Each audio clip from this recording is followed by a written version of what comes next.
Pemirsa, ahli digital forensik Polda Metro Jaya menemukan surat elektronik atau email lama diplomat muda Arya Daru Pagayunan yang berisi niat Arya untuk akhir hidup. Ya, email tersebut ditujukan kepada salah satu badan amal yang menyediakan layanan dukungan bagi orang yang mengalami perasaan tertekan atau putus asa. Intinya adalah menceritakan tentang alasan ada keinginan untuk bunuh diri. Kemudian di segmen tahun 2021, dimulai dari tanggal 24 September 2021 sampai dengan 5 Oktober 2021 sebanyak 9 segmen, jadi sebanyak pengirimannya 9 segmen. Intinya adalah sama, ada niatan yang semakin kuat untuk melakukan bunuh diri karena problem yang dihadapi. Kira-kira itu yang kami temukan yang potensial, dan terima kasih atas. Pemirsa, polisi tengah memeriksa sosok perempuan dalam kasus kematian diplomat muda Kemlo Arya Daru Pagayunan. Perempuan tersebut diketahui sempat bersama Arya sehari sebelum kematian.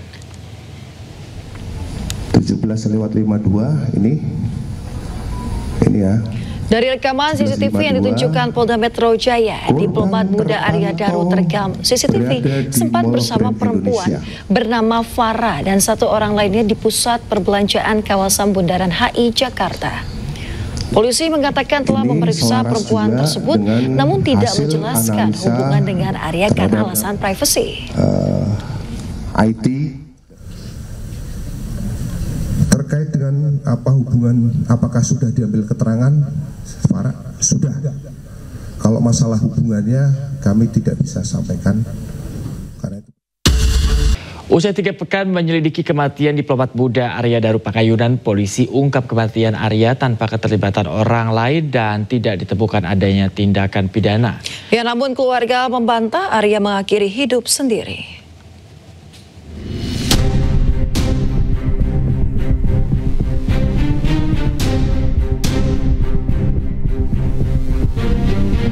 Kasus kematian diplomat muda Kementerian Luar Negeri Arya Daru Pagayunan masih menyisakan misteri. Kasus ini pun menarik perhatian publik dan menimbulkan banyak spekulasi yang berkembang di masyarakat. Usai melakukan penyidikan terhadap kematian Arya Daru Pagayunan, Polda Metro Jaya mengungkap kematian diplomat Kementerian Luar Negeri tanpa keterlibatan orang lain. Indikator daripada kematian daripada ADP ini mengarah pada indikasi meninggal tanpa keterlibatan pihak lain. Pada pemeriksaan laboratorium toksikologi tidak ditemukan zat yang menyebabkan gangguan pertukaran oksigen. Tidak ditemukan adanya penyakit atau zat yang dapat menyebabkan gangguan pertukaran oksigen pada organ ataupun jaringan pada korban. Maka sebab kematian korban adalah akibat gangguan pertukaran oksigen pada saluran pernapasan atas yang menyebabkan mati lemas. Sementara pihak keluarga Arya Daru Pagayunan, diplomat Kementerian Luar Negeri, membantah bahwa korban meninggal karena mengakhiri hidupnya sendiri. Keluarga berharap polisi melanjutkan proses penyidikan dan penyelidikan kasus ini.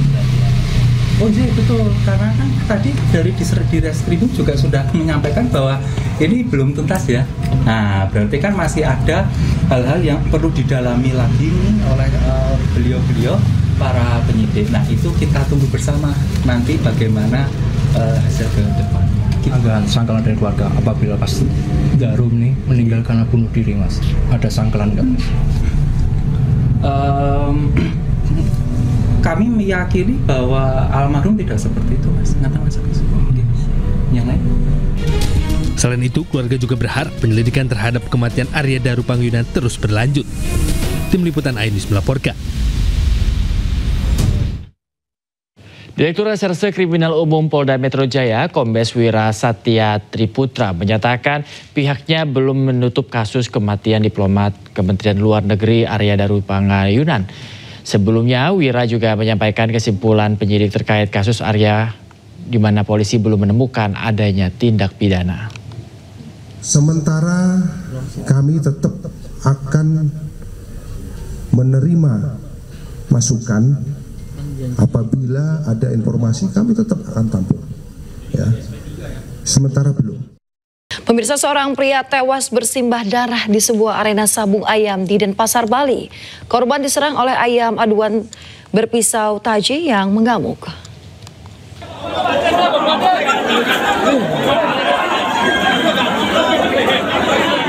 Video amatir menunjukkan kondisi saat sejumlah warga yang berada di arena sabung ayam di kawasan Jalan Sokosati, Denpasar hendak mengevakuasi korban Inengah S yang mengalami luka. Namun naas jiwa korban tak tertolong. Korban meninggal saat dalam perjalanan ke rumah sakit. Peristiwa terjadi pada Minggu sore. Saat itu, 2 ayam aduan hendak dilepas untuk diadu dan telah dilengkapi pisau taji. Namun saat dilepas, salah satu ayam mengamuk dan menyerang Inengah S yang kala itu datang ke arena untuk menonton sabung ayam. Korban mengalami sejumlah luka terbuka akibat sabetan taji yang terpasang pada kaki ayam yang mengamuk.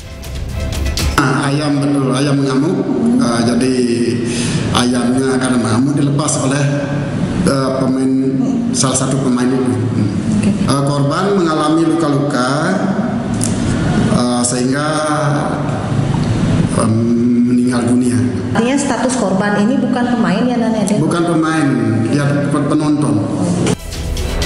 Jenazah korban telah dibawa pulang ke kampung halamannya dan diserahkan ke pihak keluarga di Kabupaten Karangasem. Dari Denpasar, Indira Ari Ayus melaporkan. Pemirsa, seorang pria babak belur dihajar massa setelah kepergok mencuri sepeda motor di parkiran kampus. Polisi pun datang ke lokasi menyelamatkannya dari amukan massa.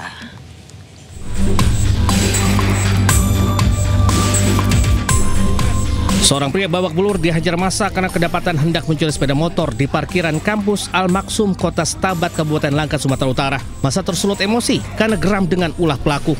Beruntung petugas kepolisian dari Polsek Stabat langsung mengamankan pelaku ke pos satpam. Sebelumnya, pelaku kepergok warga saat mencuri sepeda motor di parkiran masjid. Melihat temannya tertangkap, 2 rekan pelaku yang menunggu di sepeda motor langsung kabur. Kawannya minta kiriman kunci yang lebih kecil. Saya diantar lagi, jumpa sama istri saya. Saya melapor ke saya kejar. Baru mereka masuk ke tengah, saya tangkap pura-pura menjadi kawannya mahasiswa sini semester 2. Sementara di kampus kami tidak ada semester 2. Dari situlah baru kami buktikan, kami periksa, di kantongnya dia marah. Polisi sempat kesulitan saat mengevakuasi pelaku dari amukan massa. Meski demikian, ia akhirnya bisa dibawa petugas ke kantor polisi. Dari Langkat, Sumatera Utara, Erwin Syah Putra Nasution Anyus melaporkan. Pemirsa, aksi pencurian kabel lampu penerang jalan terekam kamera warga di Bandung, Jawa Barat. Pelaku nekat menggali tanah demi kabel tembaga.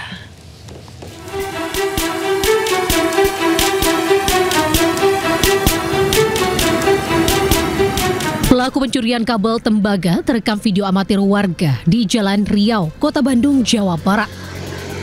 Pelaku membongkar dan menggali tanah di sekitar tiang lampu menggunakan linggis demi mengambil kabel tembaga. Tidak hanya itu, pelaku juga turut menggasak komponen sehingga sejumlah lampu penerangan jalan mati.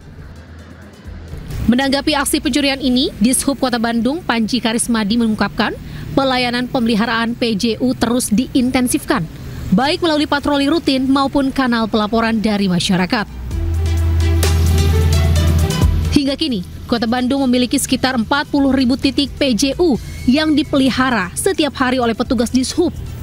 Meski dijaga selama 24 jam, terkadang masih kecolongan dengan ulah orang-orang yang tidak bertanggung jawab. Dari Bandung, Jawa Barat, Billy Maulana Fikran melaporkan.